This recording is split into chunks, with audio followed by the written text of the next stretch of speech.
हाँ जी, आज हम थोड़ा सा देखेंगे रीडिंग का इंट्रोडक्शन।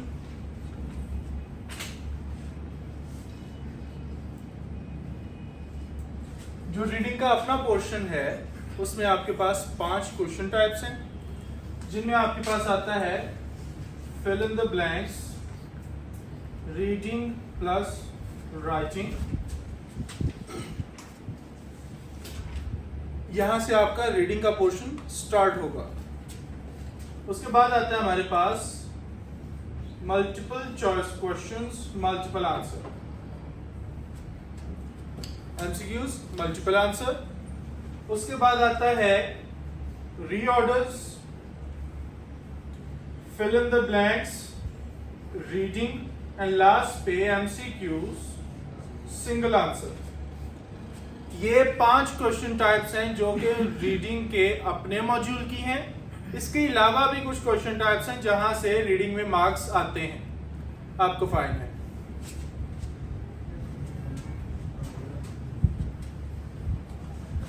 पहले इनके मार्क्स देखते हैं, किधर से कितने मार्क्स आएंगे जस्ट रीडिंग के पोर्शन में।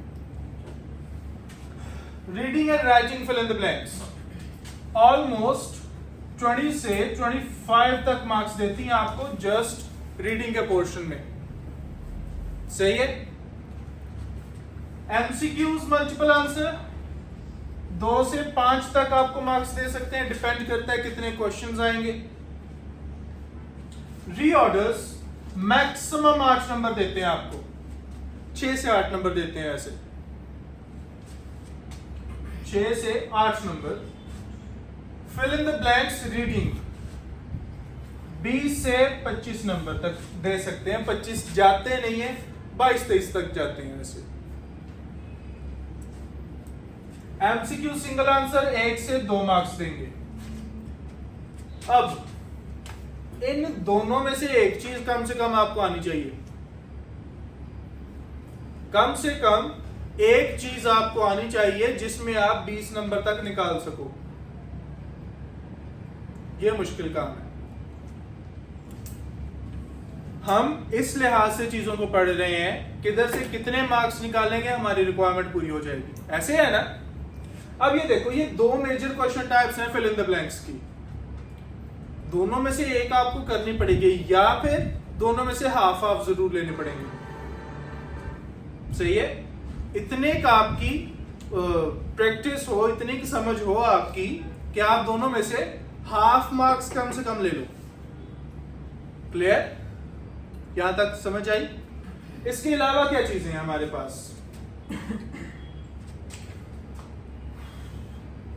रीड अलाउड कोई 25 से 28 मार्क्स देते हैं रीडिंग में। रीडिंग के अपने मॉड्यूल से ज्यादा इधर मार्क्स हैं। समझ आई? और समराइज रिटन टेक्स्ट, ये पूरे लेने ही लेने हैं। ये आपको रीडिंग में मार्क्स देगा 4 से 6। ये बहुत आसान है, इसमें आपके आसानी से पूरे मार्क्स आ सकते हैं। और क्या है इधर? हाईलाइट इनकरेक्ट वर्ड्स, इसमें आपके 10 से 15 मार्क्स आ सकते हैं रीडिंग के पोर्शन में।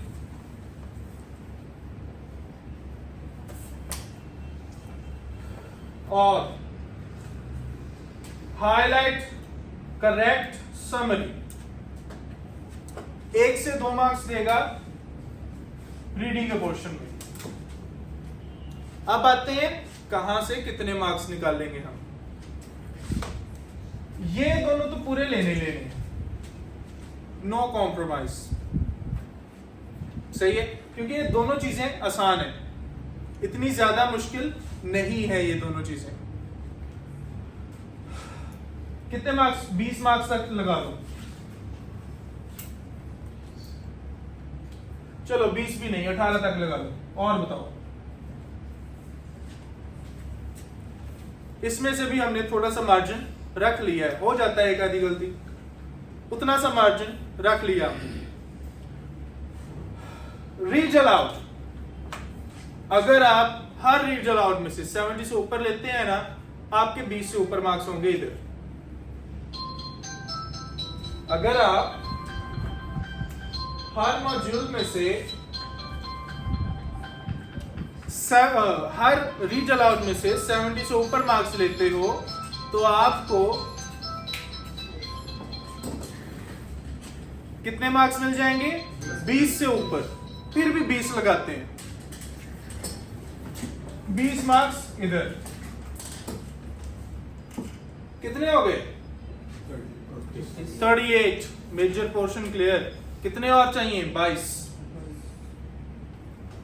22 और चाहिए ना 60 के लिए। अब ये देखो, मैंने आपको कहा इन दोनों में से हाफ हाफ मार्क्स ले लो।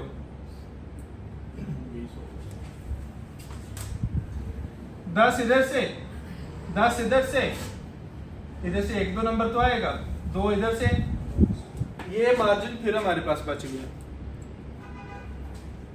सही है? ट्रिक क्या है इसमें? बाहर वाली चीजें ज्यादा अच्छी करो। सही है? जो रीडिंग के पोर्शन से अलावा है, आपको लग रहा है अगर आपका रीडिंग का पोर्शन कमजोर है तो दूसरी चीजों को ज्यादा अच्छा करना पड़ेगा आपको, फिर आप अपनी रिक्वायरमेंट तक पहुंच सकोगे। अब कितने बच्चे 60 से ऊपर मार्क्स आते हैं रीड अलाउड में? कंसिस्टेंट के सारे 60 से ऊपर हैं। ये बनते हैं कोई 18 तक मार्क्स, 18 तक मार्क्स रीडिंग के पोर्शन में। सही है? फिर आपको उधर से हिसाब लगाना पड़ेगा, जितना इधर से कम होगा। इसलिए ट्राई करो कि आपके अबव 70 मार्क्स हो, ताकि आपको बाकी चीजें ज्यादा इतनी डिस्टर्ब ना करनी पड़े। क्लियर? अब देखो, हमको अभी भी तंग करेंगे ये वाले 2 पोर्शंस। क्यों? हम ना एक हवा बना के बैठे होते हैं माइंड में, होना ही नहीं कर, तुक्के लाने हैं छोटे बड़े। हालांकि कुछ चीजें आपके सामने पड़ी होती हैं, आपको फिर भी समझ नहीं आता। जैसे कल हमने 1-2 चीजें देखी, 1-2 ब्लैंक्स देखी थी कल हमने रीडिंग राइटिंग वाली। उसमें 2 ब्लैंक्स ऐसी थी, सेंटेंस की ऑपोजिशन हो रही थी उसी सेंटेंस में। हमने सेंटेंस नहीं पढ़ा, डायरेक्ट ब्लैंक पे आए, हमें क्या पता चलेगा क्या बात हो रही है। सही है? इस तरह से आपके सामने चीजें पड़ी होती हैं, आपको पता नहीं चलता, या आप लॉजिक नहीं बनाते। फॉर एग्जाम्पल,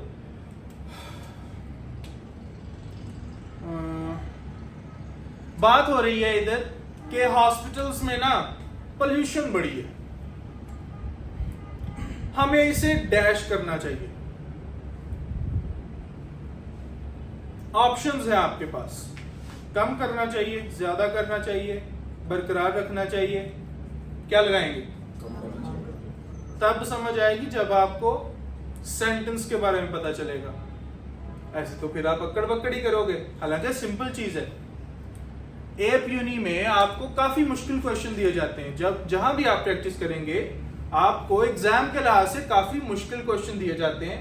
ऐसा नहीं है कि एग्जाम में आपको बिल्कुल हलवा पकड़ा देंगे, ऐसा भी नहीं है।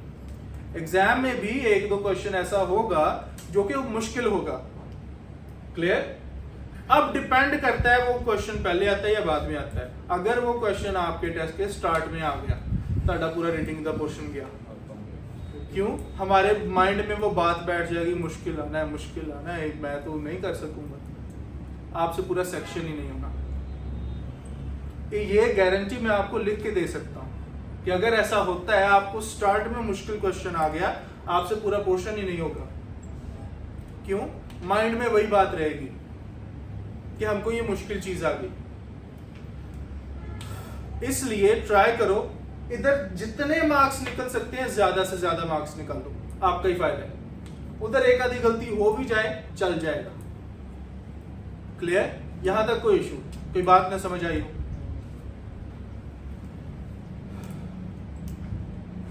यहां तक हम एंड करते हैं। समझ लो कुछ पूछना है इसमें से पूछ लो।